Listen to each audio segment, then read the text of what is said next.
Winter's captive. The next few days were a blur as I fell in and out of consciousness. My body had never been so cold. Concerns about hypothermia forced me to drag myself to the stove to rebuild the fire, making sure to drink water before I passed out again. Thoughts came back to me of looking out the window, the never-ending snowstorms, further trapping me here. It was plagued with dreams and nightmares. The fire in the wood stove flared with every stoke of the iron poker, my body soaking up its warmth. Sudden whispers from the front porch caught my attention. I crept across to the window and peeked through a slat. My heart raced as recognition took hold. It was them. Oh dear God, what'll I do? I backed quietly away from the window, my eyes glued to the front door. The hand began to wiggle, and the sound of someone's weight pushing against the door pounded in my ears. Ugh! My hand flew to my face, covering my mouth to stifle a scream. My breath caught in my throat. I turned and I ran to the back of the cabin, unlatched the door, and rushed outside. A fierce wind swirled snow all around, chilling me to the bone.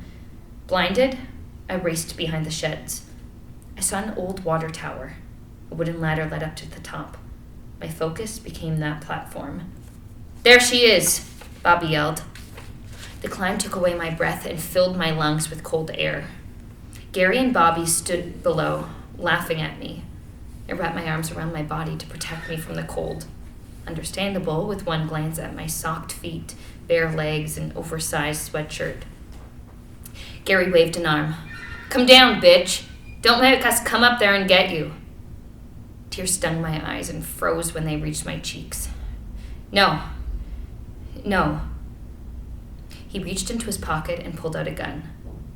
Maybe I'll use you for target practice from here. He laughed and pointed the weapon at me, pretending to shoot. Pop, pop, pop. A voice bellowed from behind the cabin. No, you don't. Not yet, anyway. Colin? I couldn't believe my eyes as my husband walked towards Gary and Bobby. How'd you get here? Gary spun around. Who are you? Gary asked. What do you want here? Colin stared up at me, but spoke to Gary. Not what I want, who I want. I'm her husband. Georgia, what are you doing? Come down this instant. My body was numb from the cold. I couldn't comprehend his words. Colin wants me? No, I didn't believe that. Still, I asked, you came for me? He started to snicker. You? No, not you. He turned to Gary and Bobby. I want my baby, then you can do what you want with her. They all stared at me and laughed cruelly. But it's not time. She's not ready to be born yet. I stared into the sky full of stars, trying to sort my thoughts, and then looked down at this man who became a stranger. Why, Colin? Why? Colin just shrugged. I grew up and you didn't. You live in a fantasy world.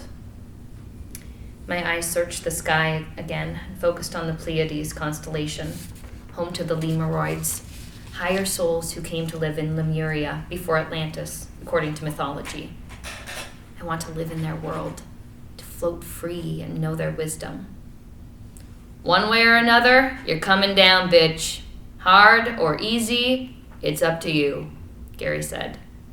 No, I cried. You can't have her. She's mine. The edge of the platform pressed against the edge under the edge of my toes, and one push forward propelled my body into the air. The freedom of flying like a bird overtook me, and I shrieked with laughter at the shocked look on their faces. The ground loomed closer as I began to tumble and fall with my body plummeting faster and faster. My light-hearted cries turned to screams of terror.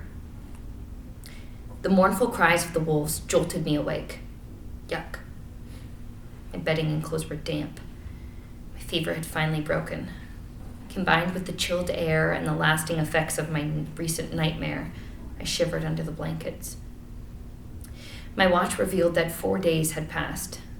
I forced myself out of bed and scurried over to the stove to restart the fire. Change of clothes came next. Moving to the window, I was amazed to see a clear sky, stars shining. The Pleiades constellation caught my eye, like in my dream. It's believed the Lemuroids went home to the stars when Lemuria sank to the Pacific Ocean, and that today they are reborn, bearing our world a new generation of enlightened children. For the first time since returning to the cabin, the snow stopped falling. In a hollow way, I felt comforted. At least something changed. The clearing in front of the cabin was blanketed with 3 feet of untouched snow. The evergreens of the forest beyond stood as sentinels, protecting the cabin from harsh winds in the world beyond. Filtered moonlight through the trees cast dark shadows across the clearing. The wolves howled again. Oh no, those damn wolves. Please, please stop. My hands covered my eyes and my legs shook. It wasn't so much fear of the wolves that I felt, but the feeling of loneliness and extreme isolation that their cries accentuated. When Colin had left me, I'd experienced loneliness for the first time in my life. Surrounded as I was with loving family and friends who cared, I didn't think anything could make me feel worse than I felt then. What a joke compared to this.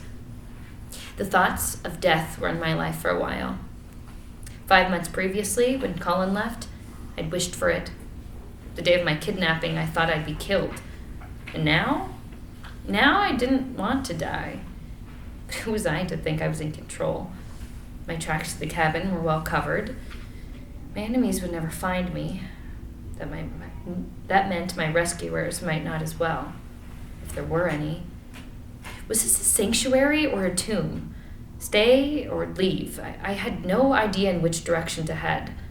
Here, at least, the cabin provided warmth and water, but not enough food. So, stay and eventually starve to death, or leave and possibly freeze to death. Some choice. As I thought of those closest to me, tears wet my cheeks. What a wimp I'd been. Selfish and self-pitying. I tried to cling desperately to my old existence during those 6 months. Having never lived alone, my present situation was a reality check compared to the fantasy world I'd been living in. This past week, my shattered world tumbled down around me, with no experience or life skills to deal with the challenges facing me. The sky suddenly came alive with light, rolling back and forth across the horizon like waves on the shore. Normally an exhilarating experience, this colorful display of the northern lights left me feeling overpowered by its raw energy. It was a mere speck, surrounded by a daunting universe. Standing by the window, I made my decision to stay. Better to face the small world inside the cabin than face the unknown world outside with its wolves, bears, and who knows what else. Now, did I base this decision on sheer logic or because I was a coward? Whatever my motivation, it was a definite decision and it felt good. I'd been indecisive for so long, running blindly from crisis to crisis. My whole world had been based on sheer emotion instead of rationale. Yes, the past 8 days were hell. My time in the woods and at the cabin were filled with tears, fears, and self-absorbed despondency. One moment I was fearful that my enemies would find me. The next, I wished they would come and just put me out of my misery. I felt tired of crying, tired of fearing the unknown, and tired of being tired. Feeling a decisive kick from within, my hands moved to my abdomen. Oh my God, you're moving. You're alive. For the first time in days, the baby moved. Look at me. I'm laughing and crying. But this time, they were tears of joy. A definite reminder that there was more to consider than my sorrowful life. I knew I must take control. Since my situation wasn't about to change, since my future was unknown, the only choice was left was to take charge of the present, one day at a time.